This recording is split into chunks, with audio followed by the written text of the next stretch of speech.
Hundreds of Pasadena restaurants are feeling the burden of the Eaton fire, and today a community event is inspiring them to come up with solutions together. KCAL News reporter Cara Finstrom tells us about the challenges they've been facing and how they hope to move forward with recovery. One of the impacts of the fire being felt far from the hillsides is the number of people looking to dine in restaurants. It's dropped dramatically. You're a big celebrity today. Pasadena native Shahan Der Ohanisian opened Lee's Hoagie's House nearly 35 years ago and says it's thrived on regulars. Conrad, how are you, my friend? Okay. Good to see you. We learn about their families. Kids grew up here. I catered their weddings. He says many of his cherished customers lost homes and are temporarily living elsewhere. Others lost jobs within the massive burn scar. From gardeners to pool cleaners to housekeeping. Since the fire, he says revenues have dropped about 25%. Thank you. At the same time, rent and food expenses have shot up as restaurants deal with inflation and tariff uncertainties. That's my son right there. I mean, they're mom and pop operations. We see some that have left, unfortunately, in the last couple months, attributing it to the fires. City of Pasadena spokesperson Lisa Dedarian says a city survey of more than 500 businesses suggests 79% have seen revenues drop. So Pasadena's Economic Development Division has started hosting recovery pop-ups that highlight available assistance.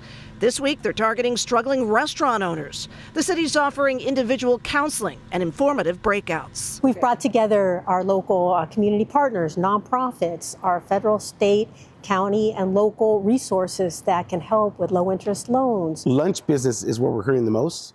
I think we're down maybe 30 to 40%. Abel and Armando Ramirez, another father and son team, run El Portal and Yajaira's Cafe. They say daytime business traffic in Old Pasadena has slowed. They ramped up catering to help, but say that part of their business is struggling too. Nobody's celebrating, of course. Everybody's suffering. There is no birthdays, there are no weddings. And now we're talking about cutting hours or cutting employees, and that's where it's tough. The Pasadena family was displaced by the fire and quickly began serving free burritos to firefighters. El Portal became a place where fellow fire survivors shared meals. People come and say, do you have a home? Do you have a home? And that's all the conversation that goes in the dining room. Both families say keeping open through the pandemic was a challenge they're still recovering from, but neither plans to leave this community. They're looking to brainstorm with other restaurant owners and city leaders. We can share thoughts and see what we could do, how to survive. From Pasadena, Cara Finstrom, KCAL News.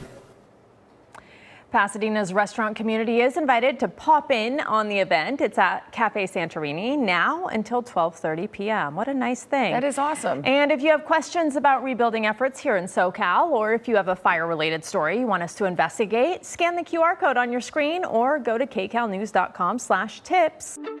Now you can get your KCAL News, weather, and live stream all in one place on the CBS News app. Download it free today.